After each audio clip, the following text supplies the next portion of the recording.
لا إله إلا الله وحده لا شريك له وأشهد أن محمدا عبده ورسوله. وقد قال الله تبارك وتعالى في القرآن المجيد والفرقان الحميد: أعوذ بالله من الشيطان الرجيم. يا أيها الذين آمنوا اتقوا الله حق تقاته ولا تموتن إلا وأنتم مسلمون. يا أيها الناس اتقوا ربكم الذي خلقكم من نفس واحدة وخلق منها زوجها وبث منهما رجالا كثيرا ونساء واتقوا الله الذي تساءلون به والأرحام إن الله كان عليكم رقيبا. يا أيها الذين آمنوا اتقوا الله وقولوا قولا سديدا يصلح لكم أعمالكم ويغفر لكم ذنوبكم ومن يطع الله ورسوله فقد فاز فوزا عظيما. أما بعد فإن خير الحديث كتاب الله وخير الهدي هدي محمد صلى الله عليه وسلم وشر الأمور محدثاتها وكل محدثة بدعة وكل بدعة ضلالة وكل ضلالة في النار. وقد قال الله تبارك وتعالى في القرآن المجيد والفرقان الحميد: وأعوذ بالله العظيم وبوجهه الكريم وبسلطانه القديم من الشيطان الرجيم. يا أيها الإنسان ما غرك بربك الكريم الذي خلقك فسواك فعدلك في أي صورة ما شاء ركبك.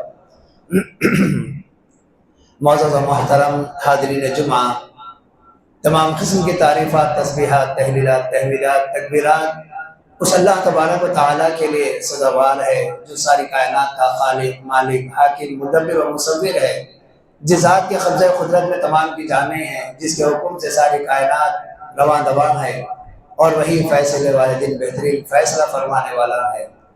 اس اللہ تبارک و تعالیٰ کا بے پناہ فضل و احسان ہے کہ اس نے ہمیں اسلام جیسی عظیم نعمت کے لیے چن لیا، منتخب فرما لیا، ہمیں عقل و شعور دیا، اسلام کی سمجھ عطا فرمایا، راہ ہدایت نصیب فرمائی، ضلالت، گمراہی، بے دینی سے محفوظ فرمایا۔ درود و سلام و تمام انبیاء اور رسول پر، خصوصاً ہمارے اور آپ کے آخری نبی جنہیں اللہ تبارک و تعالیٰ نے رہنما، رہبر، معلم اور مرشد بنا کر مبعوث فرمایا ہے۔ آپ کی اطاعت، اتباع میں ہم تمام کی کامیابی اور کامرانی رکھی ہے۔ آپ کی زندگی کو ہمارے لیے اسوہ بنایا ہے۔ اللہم صلی علی محمد وعلی آل محمد کما صلیت علی ابراہیم وعلی آل ابراہیم انک حمید مجید۔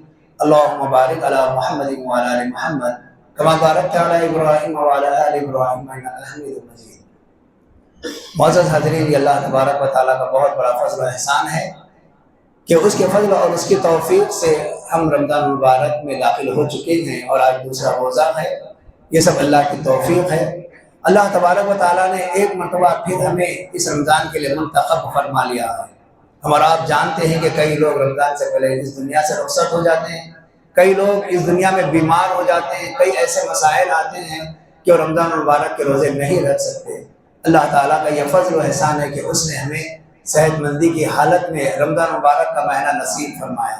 اس پر ہمیں اللہ رب العالمین کا شکر بجا لانا چاہیے اور اللہ سے دعا بھی کرنا چاہیے کہ اللہ تعالیٰ ہمیں اس مہینے میں مکمل طور پر عبادتیں کرتے ہوئے اس کی رضامندی اور اس کی خوشنودی کے لیے جستجو کرنے کے اللہ ہمیں توفیق عطا فرمائے۔ معزز حاضرین، یہ مہینہ یقیناً عبادتوں والا مہینہ ہے۔ اس کے تعلق سے شاید آپ لوگ بہت ساری باتیں سن چکے ہوں گے۔ میں یہی مختصر طور پر یہی بات بتاؤں گا کہ اس مہینے میں ہمیں اللہ تبارک و تعالیٰ نے جو موقع عنایت فرمایا ہے، اس کی ہم قدر کریں، اس کو غنیمت جانیں اور کسی قسم کی لاپرواہی، کوتاہی اس مہینے میں نہ کریں۔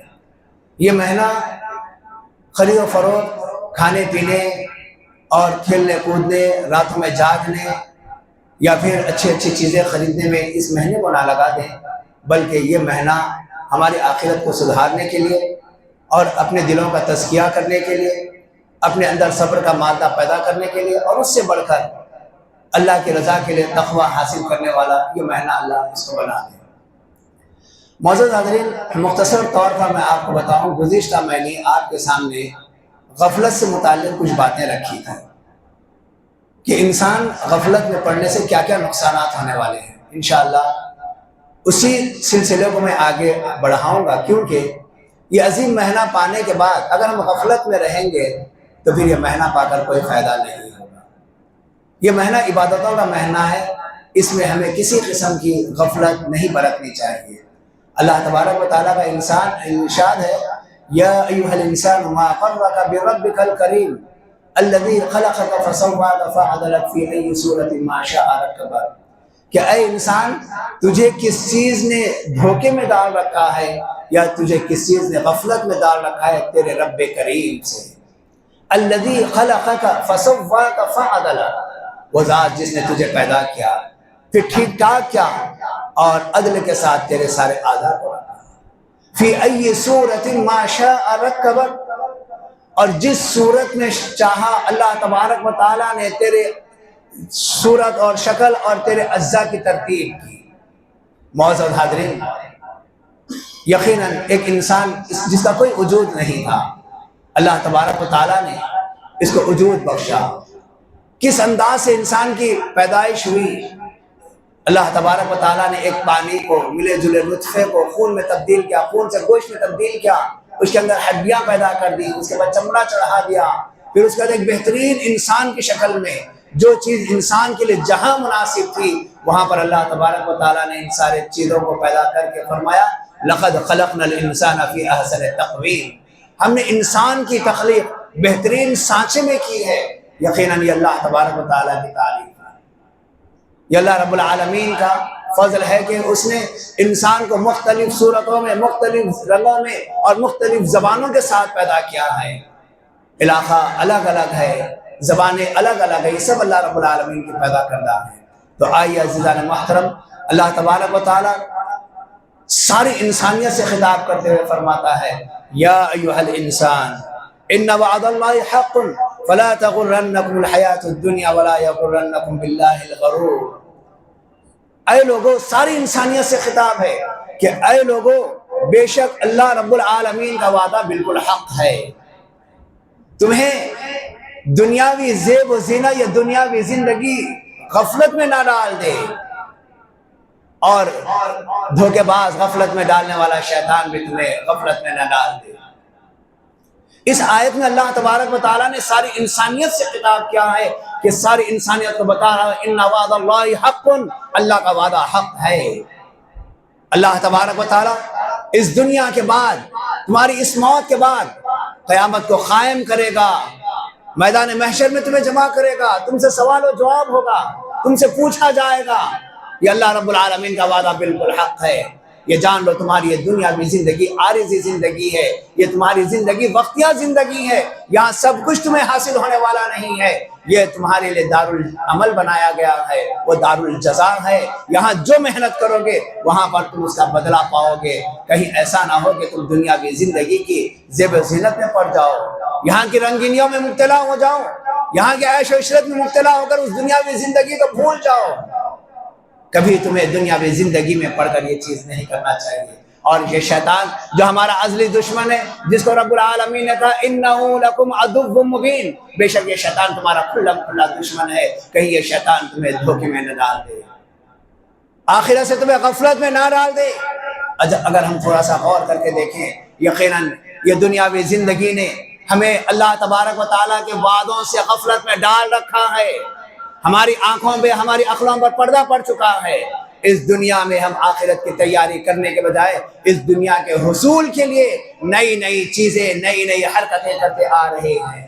جائز اور ناجائز کا فرق ہم نے ختم کر دیا ہے، حلال اور حرام کی تمیز ہم نے ختم کر دی ہے، اچھائی اور برائی کی تمیز ہم نے ختم کر دی ہے۔ یقین جانیے یہ دنیا کی زیب و زینت ہے جو ہمیں اللہ تبارک و تعالیٰ کے وعدے سے غفلت میں ڈالی رکھی ہے، اور یہ شیطان جو ہمارا ازلی دشمن ہے یہ ہمیں دھوکے میں ڈال رکھا ہے، ہمارے دماغوں میں بات بٹھا دی ہے کہ دنیاوی زندگی اصل زندگی ہے، یہی سب کچھ ہمیں پانا کھانا اور یہیں پر رہنا ہے۔ اللہ تبارک و تعالیٰ سے ہم کو شیطان نے دھوکے میں ڈال کر رکھ دیا ہے اور ہم اس شیطان کے دھوکے میں آ گئے ہیں۔ عزیزان محترم، اللہ تبارک و تعالیٰ فرماتا ہے لقد كنت في غفلة من هذا فكشفنا عنك غطاءك فبصرك اليوم حديد۔ یقیناً آج کا یہ دن، قیامت والے دن کی بات ہو رہی ہے، آج کا یہ دن جس سے تم غفلت میں پڑے ہوئے تھے، ہم نے تمہاری آنکھوں میں سے پردے کو ہٹا دیا، فَبَصَرُكَ الْيَوْمَ حَدِيدٌ، پس تمہاری نگاہ تیز ہو گئی، وہاں اپنی نگاہوں سے دیکھ لیں گے کہ اللہ کا کیا عذاب ہے۔ ہر چیز وہاں پر آپ کو تیز نگاہ سے دکھا دی جائے گی، لیکن وہاں پر آپ پچھتانے سے، پریشان ہونے سے کیا فائدہ حاصل ہے؟ تم تو آج کے دن سے غفلت میں پڑے ہوئے تھے۔ عزیزان محترم، مختصر طور پر یہ بات جان لیں، یہ رمضان کا مہینہ ہے، یہ عبادتوں کا مہینہ ہے، لیکن کیا ہم نے اس مہینے کو صحیح معنوں میں عبادتوں کا مہینہ بنایا ہے؟ اس مہینے کی آمد سے پہلے ہی ہماری تیاریاں شروع ہو جاتی ہیں کہ ہمیں فلاں کاروبار کرنا ہے۔ کوئی کہتا ہے کہ کپڑوں کا کاروبار کروں گا، کوئی کہتا ہے جوتوں کا کاروبار کروں گا، کوئی کہتا ہے کہ میں مرچی بھجیے بناؤں گا، کوئی کہتا ہے حریص بناؤں گا۔ غرض یہ کہ سارے کاروبار اس کے سامنے، اس کے مد نظر ہوتے ہیں، اور وہ اس کی فکر میں ایک ایک دن کا انتظار کرتا ہے۔ اخبارات اٹھا کر دیکھیے، اس کے اندر پہلے سے اعلانات آ رہے ہیں، رمضان کو اتنے دن باقی ہیں، رمضان کو اتنے دن باقی ہیں۔ مطلب کیا ہے کہ اب ہمارا کاروبار یہاں سے شروع ہونے والا ہے۔ کیسی غفلت ہمارے اندر آ گئی ہے۔ مرد حضرات ہیں، ارادہ پہلے سے کرتے ہیں، تیاری رمضان کی پہلے سے کر رہے ہیں، رمضان آ جائے گا تو فلاں فلاں مقام کے ہمیں حریص کھانا ہے، فلاں مقام پر جا کر ہمیں چائے پینا ہے، راتوں میں فلاں فلاں جگہ کے دوشے اور اڈلی ہم کو کھانا ہے۔ پوری رات ہماری تیاریوں میں گزر رہی ہے، اور وہ رات آئے گی، وہ دن آئیں گے، وہ ایام آئیں گے تو ہم اس طریقے سے گزار دیں گے۔ کتنی غفلت ہم سے ہو رہی ہے۔ ہماری مائیں بہنیں رمضان میں بازاروں کی زینت بن جاتی ہیں، خرید و فروخت میں لگ جاتی ہیں، اور پھر اگر دن میں فرصت مل جائے تو پکوان کی طرف وہ مائل ہو جاتی ہیں۔ شیطان نے کیسے دھوکے میں ڈال کر رکھ دیا ہے۔ مرد حضرات بھی، نوجوان بھی، خواتین بھی کیسے غفلت میں پڑے ہوئے ہیں، اور یہ کیسے ایام ہمارے گزر رہے ہیں۔ اللہ کے نبی صلی اللہ علیہ وسلم نے کہا کہ اللہ رب العالمین کہتا ہے کہ بندہ روزہ میرے لیے رکھتا ہے اور میں اس کا بدلہ دینے والا ہوں۔ اندازہ لگائیے کہ اللہ تبارک و تعالیٰ کتنا زیادہ بڑھ کر بدلہ دے گا، اور ایک روزے دار سے اللہ رب العالمین کتنا زیادہ خوش ہوگا۔ اس کو اتنا زیادہ انعام اللہ دینے والا ہے کہ اس کا تذکرہ اللہ رب العالمین نے نہیں کیا ہے۔ بس میں بے حساب میرے بندے کو دوں گا۔ اس حدیث سے یہی بات ثابت ہوتی ہے۔ اور ہم ہیں اتنی بڑی غفلت کہ ہم اس عظیم اللہ رب العالمین کی نعمت کو بآسانی نظر انداز کر رہے ہیں، اور یہ دنیاوی غفلت کل قیامت والے دن ہمارے آنکھ کھول دے گی۔ وہاں پر پچھتانے سے کوئی چیز ہمیں حاصل ہونے والی نہیں ہے۔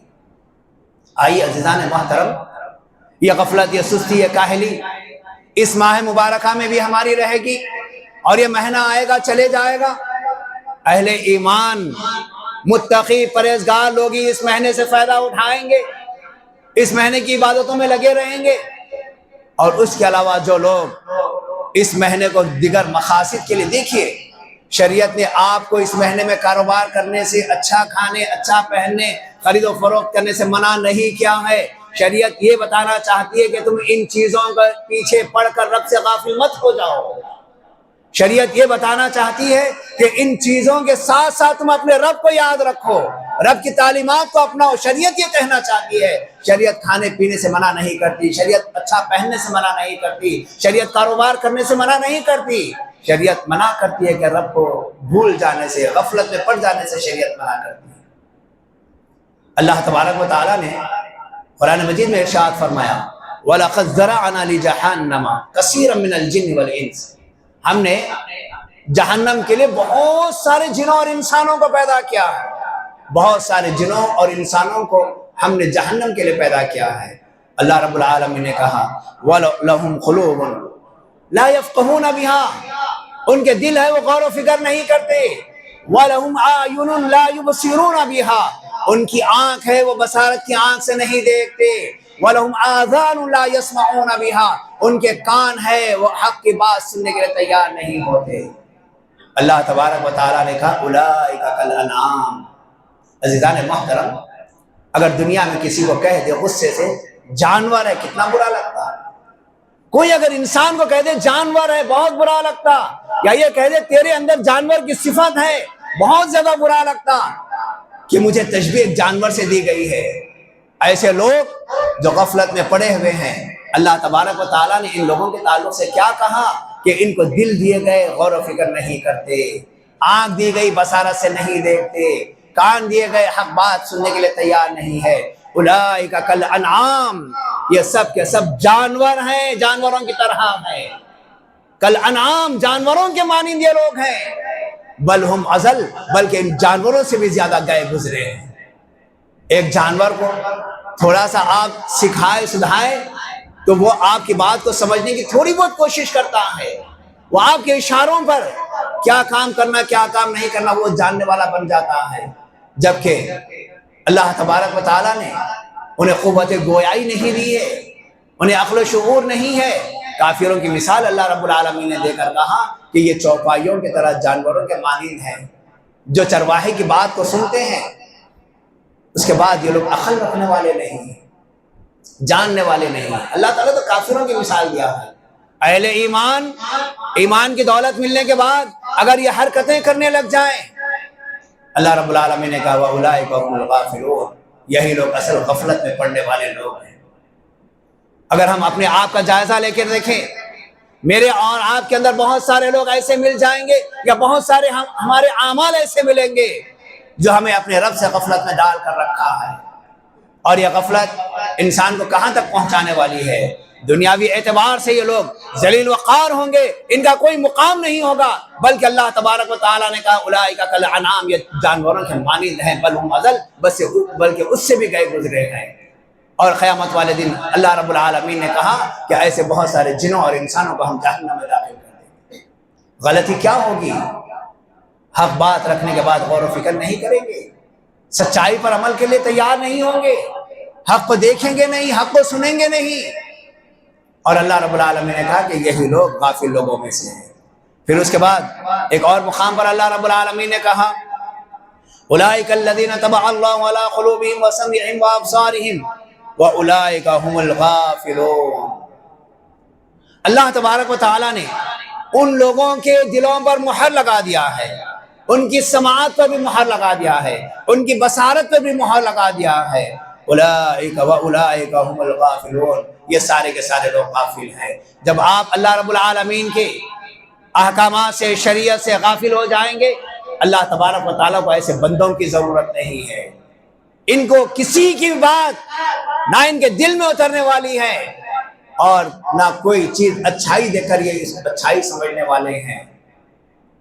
اللہ تبارک و تعالیٰ نے کہا کہ یہ لوگ ہیں جن کے دلوں پر اللہ نے مہر لگا دی ہے، اسٹیمپ ان کے دلوں پر لگ گیا ہے، ان کی سماعت پر بھی مہر لگا دی گئی ہے، ان کی بصارت پر بھی مہر لگا دی گئی ہے۔ اندازہ لگائیے عزیزان محترم، اللہ تبارک و تعالیٰ انسان سے کتنی زیادہ محبت کرتا ہے، کتنے بہترین انداز میں انسان کو پیدا کیا ہے۔ وَلَقَدْ كَرَّمْنَا بَنِي آدَمَ وَحَمَلْنَاهُمْ فِي الْبَرِّ وَالْبَحْرِ، اللہ تبارک و تعالیٰ کیا کہتا ہے؟ ہم نے انسان کو عزت دی ہے، ہم نے اس کو خوشی اور طریب سواری کے راستے فراہم کیے ہیں، ہم نے خوشی میں بھی سواریاں، ہم نے طریب میں بھی سواریاں دی ہیں، خشکی میں بھی سواریاں دی ہیں، اور ہم نے ان لوگوں کو پاکیزہ رزق بھی دیا ہے، اور ہم نے جو مخلوقات کو پیدا کیا، ان ساری مخلوقات میں ہم نے انسان کو افضل بنایا ہے۔ یہ اللہ تبارک و تعالیٰ نے انسان کو اس مقام پر پہنچایا، اور یہ انسان اللہ تبارک و تعالیٰ کی عبادتوں سے لاپرواہی اور غافل ہو کر کس مقام پر پہنچ رہا ہے، وہی اللہ ذوالجلال والاکرام اس کی دل پر، اس کے سماعت پر، اس کی بصارت پر مہر لگا رہا ہے۔ کیا یہ اللہ رب العالمین کے سامنے محبوب بندے بن سکتے ہیں؟ اندازہ لگا کر دیکھیے، اور تھوڑا اپنی زندگیوں کا جائزہ لے کر دیکھیے، اپنے آپ کا محاسبہ کر کے دیکھیے۔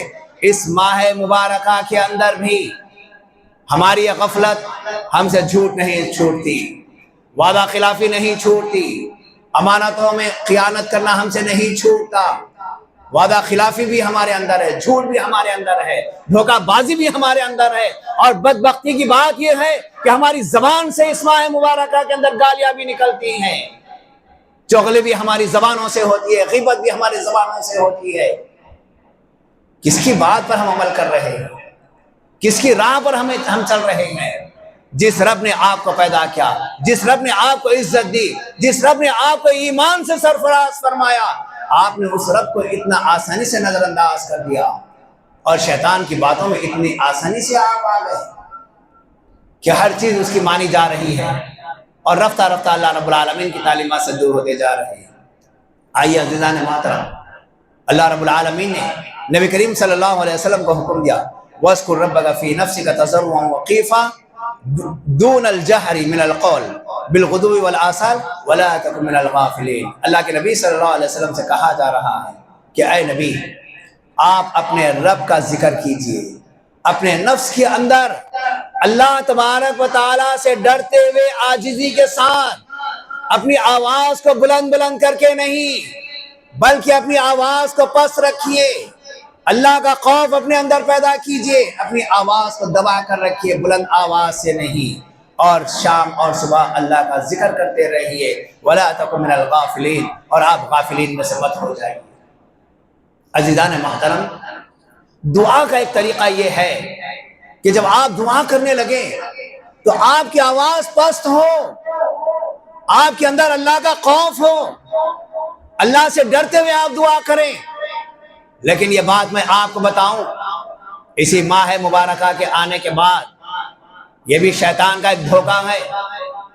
ہم جو امامت کرنے کے لیے آگے بڑھتے ہیں، ہم یہ سمجھتے ہیں کہ ہم اگر رو رو کر دعا کریں گے لوگ ہم سے متاثر ہوں گے، آئندہ بار ہمیں موقع ملے گا، جہاں رونا ہے وہاں بھی روتے ہیں، جہاں نہیں رونا ہے وہاں بھی ہم روتے ہیں۔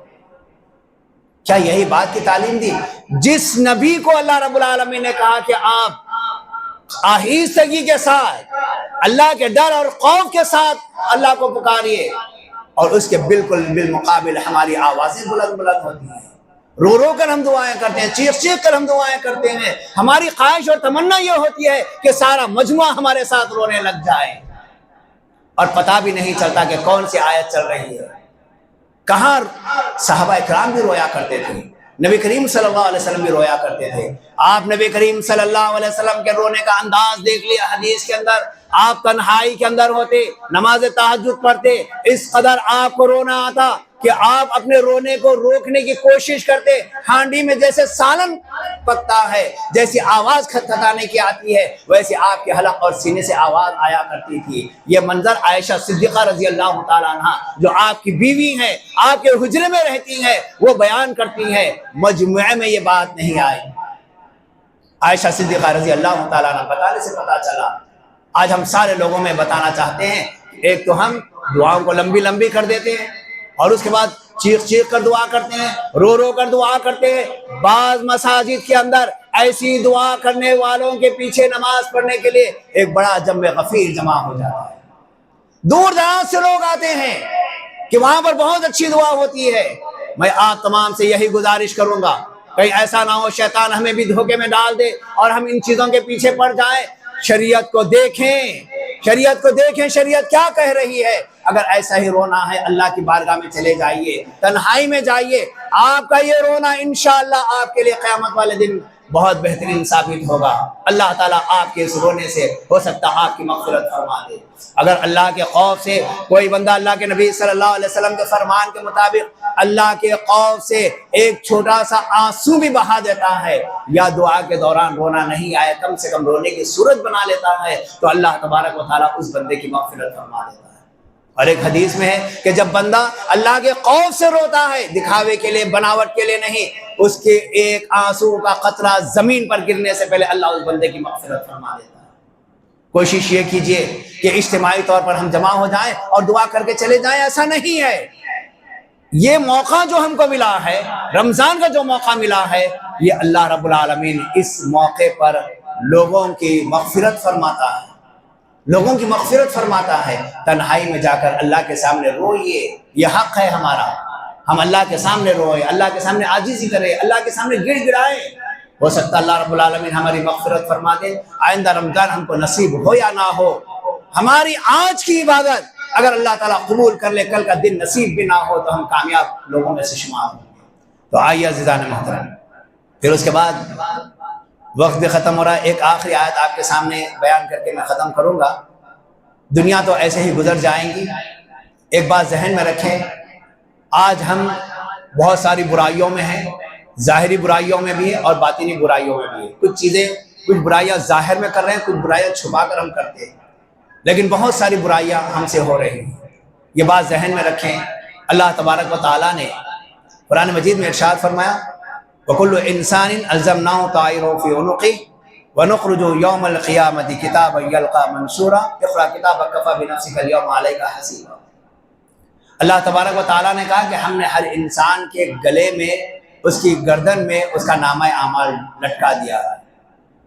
ہمیں احساس نہیں ہے کہ ہماری آنکھیں یہ اللہ کی نعمت ہے، کان اللہ کی نعمت ہے، دل اللہ کی نعمت ہے، لیکن وہیں پر اللہ رب العالمین نے ہمارے اعمال نامے کو ریکارڈ کرنے کے لیے ریکارڈنگ سسٹم ان میں رکھ دیا ہے۔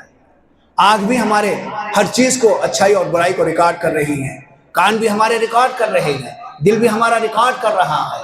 پھر اس کے بعد ایک اور مقام پر فرمایا اليوم نختم على افواههم وتكلمنا ايديهم وتشهد ارجلهم بما كانوا يكسبون، آج کے دن ہم تمہارے منہ پر مہر لگا دیں گے، تمہارے دونوں ہاتھ تمہارے دونوں پیروں سے ہم بات کروائیں گے، یہ ہاتھ اور یہ پیر ہمارے اعمال کو ریکارڈ کر رہے ہیں۔ اللہ کے نبی صلی اللہ علیہ وسلم فرماتے ہیں جسم کے سارے اعضاء اللہ تبارک و تعالیٰ کے پاس گواہی دیں گے، یہاں تک کہ انسان کی شرمگاہ بھی اللہ تعالیٰ کے پاس گواہی دے گی۔ ایک مقام پر اللہ کے نبی صلی اللہ علیہ وسلم نے کہا کہ انسان کی دونوں رانیں بھی اللہ رب العالمین کے پاس گواہی دیں گی۔ اندازہ لگائیے کہ اللہ رب العالمین نے ہمارے نامہ اعمال ہمارے اندر لٹکا دیا ہے، اور ہمارے یہ اعضاء جو اللہ تعالیٰ کی عظیم ترین نعمت ہے، یہ سارے اعضاء ہمارے ایک ایک عمل کو ریکارڈ کر رہے ہیں۔ آپ چھپ کر برائی کریں یا مجموعے کے اندر برائی کرے، آپ کی ایک ایک چیز وہاں پر ریکارڈ ہو رہی ہے۔ اس کے بعد اتنی ریکارڈنگ کے بعد بھی اللہ رب العالمین نے کہا ما یلفظ من قول الا لدیہ رقیب عتید، 4 فرشتے ہیں، 2 کے حساب سے ان کی ڈیوٹی ہمارے ساتھ لگا دی گئی ہے، ہر انسان کے ساتھ، نماز فجر سے لے کر نماز عصر اور نماز عصر سے لے کر نماز فجر تک کوئی لمحہ ہمارا ایسا نہیں ہے کہ فرشتے اپنی ڈیوٹی سے غائب ہونے والے ہوں۔ وَيُفْعَلُونَ مَا يُؤْمَرُونَ، اللہ نے جو ان کو حکم دیا وہی کام انجام دینے والے ہیں۔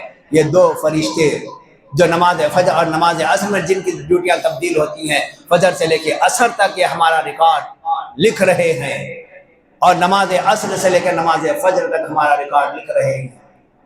رات کی تاریکی ہو یا دن کا اجالا ہو، مجمع میں ہو، تنہائی میں ہو، جس انداز سے بھی زبان سے برائی ہو رہی ہو یا اچھائی ہو رہی ہو، اعضاء سے برائی یا اچھائی ہو رہی ہو، یہ سب ریکارڈ ہو رہا ہے۔ اور اللہ رب العالمین نے کہا قیامت والے دن ہم ان کے نامہ اعمال کو ایک کتابی شکل میں نکالیں گے جو پھیلا ہوا ہوگا، اور اس وقت اللہ رب العالمین کہے گا اقرا کتابک، تم اپنی کتاب کو پڑھ لو، اپنے نامہ اعمال کو تم پڑھ لو، کفا بنفسک اليوم علیک حسیبا، آج کے دن تمہارے حساب کے لیے تمہارا نفس ہی کافی ہوگا۔ تم پڑھ کر جان لو گے کہ میں جنت میں جانے والا ہوں یا جہنم میں جانے والا ہوں۔ میں آپ سے آخر میں یہی گزارش کروں گا، اللہ کے لیے غفلت میں مت پڑیے۔ غافل لوگوں کا کوئی پرسان حال نہیں ہوگا، اللہ تعالیٰ ان سے ناراض ہو جائے گا۔ غفلت میں پڑنے کی وجہ سے اللہ تعالیٰ دلوں پر، سماعت پر، بصارت پر مہر لگا دے گا، اور ایسے غفلت میں پڑنے والوں کو اللہ رب العالمین نے جانوروں سے تشبیہ دی ہے اور کہا کہ ایسے لوگ جہنم میں جانے والے ہیں۔ کوشش یہ کریں کہ غفلت سے اپنے آپ کو بچائے رکھے، یہ بہت بڑا مرض ہے اور بہت برا مرض ہے۔ تقریباً قرآن کریم نے 35 مقامات پر غفلت سے بچنے کی تعلیم دی ہے۔ اللہ کے لیے اپنے آپ کو سنبھالیں، سدھاریں اور ہوش میں آ جائیں، اسی میں ہماری کامیابی اور کامرانی ہے۔ اللہ تبارک و تعالیٰ سے دعا ہے اللہ مجھے اور آپ تمام کو ہر قسم کی غفلت سے محفوظ فرما۔ اللہ ہمیں ہر موقع پر ہر برائی سے چوکنا رہنے کی توفیق عطا فرما۔ اللہ ہم سے جو چھوٹی موٹی عبادتیں یا ٹوٹی پھوٹی جو عبادتیں ہم سے ہو رہی ہے، اللہ ہماری عبادتوں میں اخلاص عطا فرما۔ اللہ شیطان کے نرغے سے ہمیں محفوظ فرما، دنیاوی زیب و زینت سے اللہ ہمیں محفوظ فرما، دنیا کے پیچھے پڑنے سے اللہ ہمیں محفوظ فرما۔ اللہ تو نے ہمیں جو موقع دیا ہے اس موقع سے صحیح فائدہ اٹھانے کی اللہ تو ہی ہمیں توفیق عطا فرما۔ اللہ ہماری غلطیوں کو معاف فرما، ہماری خطاؤں کو درگزر فرما۔ اللہ ہم پر رحم فرما، اللہ ہماری مغفرت فرما، اللہ اپنا کرم ہم پر نازل فرما، اللہ ہمیں صحت و عافیت عطا فرما۔ اللہ اس ماہ مبارکہ کے اندر کسی بھی بیماری سے جو روزے سے ہمیں روکنے والی ہو، ایسی بیماریوں سے اللہ تو حفاظت فرما۔ اللہ جو بیمار ہیں انہیں بھی شفائے کاملہ عاجلہ نصیب فرما۔ اللہ جو انتقال کرتے ہیں ان تمام مواحد مرحومین کی مغفرت فرما۔ اللہ ان کے اعمال کو قبول فرما۔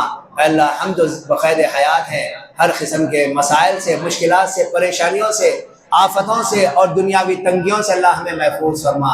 اے اللہ تیری نصیحتوں پر عمل کرنے کی توفیق عطا فرما، ہر کام میں تیری رضا کو شامل کرنے کی توفیق عطا فرما۔ اے اللہ جب ہمارا خاتمہ ہو تو ایمان اور اسلام کے ساتھ ہمارا خاتمہ فرما۔ سبحان ربک رب العزت عما یصفون وسلام علی المرسلین والحمد للہ رب العالمین۔ ان الحمد للہ نحمده ونستعینه ونستغفره ونعوذ بالله من شرور انفسنا ومن سیئات اعمالنا من يهده الله فلا مضل له ومن يضلل فلا هادي له واشهد ان لا اله الا الله وحده لا شريك له واشهد ان محمدا عبده ورسوله فقد قال الله تبارك وتعالى في القران المجيد والفرقان الحميد واعوذ بالله السميع العليم من الشيطان الرجيم ان الله وملائكته يصلون على النبي يا ايها الذين امنوا صلوا عليه وسلموا تسليما اللهم صل على محمد وعلى ال محمد كما صليت على ابراهيم وعلى ال ابراهيم انك حميد مجيد اللهم بارك على محمد وعلى ال محمد كما باركت على ابراهيم وعلى ال ابراهيم انك حميد مجيد عباد الله رحمكم الله ان الله يأمر بالعدل والاحسان وايتاء ذي القربى وينهى عن الفحشاء والمنكر والبغي يعظكم لعلكم تذكرون واذكروا الله يذكركم وادعوه يستجب لكم ولذكر الله تعالى واجل واتم واكبر